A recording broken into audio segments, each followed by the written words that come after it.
पे और शीशे में मारने की कोशिश की, लेकिन ये देखिएगा आप पूरा क्रोध यहाँ पे नजर आ रहा है और पुलिस शर्मिंदा है, तेरे कातिल जिंदा है, अंकिता हम शर्मिंदा है, तेरे कातिल जिंदा है। जय उत्तराखंड, जय उत्तराखंड, मुर्दाबाद मुर्दाबाद मुर्दाबाद। दुष्यंत गौतम को फांसी दो, दुष्यंत। अंकिता भंडारी हत्याकांड में न्याय की मांग को लेकर आज मूल निवास भू कानून संघर्ष समिति के नेतृत्व में बड़ी संख्या में लोग वनंतरा रिजॉर्ट में एकत्रित हुए। जैसे जैसे इस जघन्य हत्याकांड में नए नए वीआईपी नामों और चर्चित चेहरे सामने आ रहे हैं, वैसे वैसे जनता का आक्रोश भी तेज होता जा रहा है।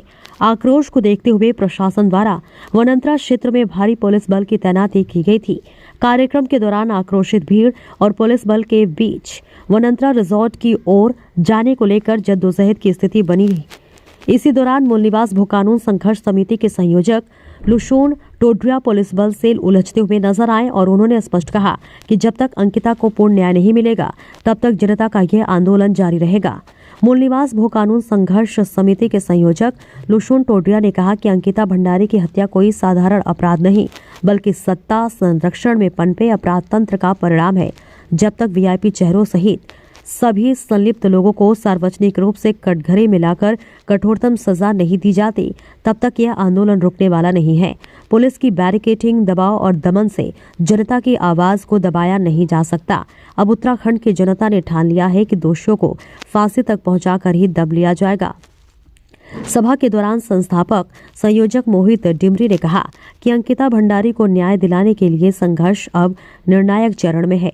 इसी क्रम में आगामी 30 दिसंबर को देहरादून में एक सर्वदलीय बैठक आयोजित की जाएगी, जिसमें सभी राजनीतिक दलों, सामाजिक संगठनों और जन आंदोलनों को आमंत्रित किया जाएगा, ताकि एकजुट होकर अंकिता के दोषियों को कटघरे में लाने की ठोस रणनीति बनाई जा सके। संघर्ष समिति की महिला प्रकोष्ठ की संयोजिका कुसुम जोशी ने कहा कि आज अपनी ही भूमि में हम अपनी ही पीढ़ियों की सुरक्षा के लिए सड़कों पर आने को मजबूर हैं। सत्ता पक्ष अपनी सत्ता में इतनी मदहोश है कि अपने ही लोगों को बचाने के लिए देवभूमि का तिरस्कार कर रही है।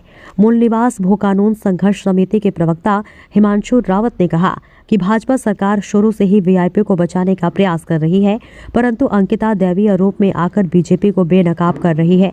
उत्तराखंड की जनता अंकिता को न्याय दिलाने के लिए वचनबद्ध है। संघर्ष समिति के यमकेश्वर प्रभारी सुदेश भट्ट ने कहा कि जिस सरकार को वीआईपी की जांच करनी चाहिए, वो खुद वीआईपी का बचाव करते नजर आ रही है। अगर दुष्यंत गौतम का नाम कथित वीआईपी के तौर पर सामने आ रहा है, तो इस मामले की पूरी सीबीआई जांच होनी चाहिए। पूर्व विधायक ओम गोपाल रावत ने कहा कि दुष्यंत गौतम को जांच के लिए तत्काल बुलाना चाहिए और उत्तराखंड सरकार को पूरी जांच सुप्रीम कोर्ट के जज की निगरानी में हो। जिला पंचायत सदस्य पुष्प रावत ने कहा कि इतनी बड़ी घटना के बाद भी वीआईपी को सजा न होना दर्शाता है कि उत्तराखंड सरकार महिला विरोधी सरकार है। जल्दी महिलाओं के नेतृत्व में अंकिता को न्याय दिलाने के लिए एक बड़ा आंदोलन शुरू होगा। संघर्ष समिति के राकेश नेगी और प्रमोद काला ने कहा कि अंकिता भंडारी के न्याय की लड़ाई को अब प्रदेश स्तर पर लड़ा जाएगा। वीआईपी को फांसी से कम कुछ भी बर्दाश्त नहीं करेंगे। संजय सिलसवाल, विकास रयाल एवं उषा डोभाल ने जनगीत प्रस्तुत कर जनता के बीच एक सशक्त जन संदेश देने का प्रयास किया। जनगीतों के माध्यम से अंकिता भंडारी को न्याय दिलाने और सत्ता संरक्षण के खिलाफ आवाज बुलंद की। प्रदर्शनकारियों ने एक स्वर में मांग की कि गट्टू वीआईपी सहित सभी संलिप्त लोगों के नाम सार्वजनिक किए जाएं, पूरे मामले की निष्पक्ष जांच हो और अंकिता भंडारी की हत्या में दोषी पाए गए सभी लोगों को फांसी की सजा दी जाए। इस दौरान वनंतरा में अनेक सामाजिक, राजनीतिक और जन आंदोलन से जुड़े चेहरे उपस्थित रहे। ऋषिकेश महापौर के पूर्व प्रत्याशी दिनेश चंद्र मास्टर, संजय सिलसवाल, मनोज कोटलियाल, सुधीर राय रावत, हिमांशु पवार, पहाड़ स्वाभिमान सेना के अध्यक्ष कपिल रावत, पंकज उनियाल, प्रशांत कांडपाल, उत्तराखंड स्वाभिमान के मोर्चा के देहरादून महासचिव विपिन नेगी, आकांक्षा नेगी, दीप शिखा नेगी, शीतल नेगी सहित बड़ी संख्या में कार्यकर्ता व स्थानीय नागरिक मौजूद रहे। सभा को संबोधित करते हुए वक्ताओं ने कहा कि अंकिता भंडारी की हत्या केवल एक अपराध नहीं बल्कि देवभूमि की आत्मा पर हमला है और यदि सत्ता तथा प्रशासन ने अब भी दोषियों को बचाने का प्रयास किया तो यह जन आंदोलन और व्यापक रूप लेगा। मूल निवास भू कानून संघर्ष समिति ने चेतावनी दी है कि अब नाम छुपाने की राजनीति नहीं चलेगी। वीआईपी चाहे कितना भी बड़ा नाम हो, उसको फांसी तक पहुंचाना ही जनता का संकल्प है।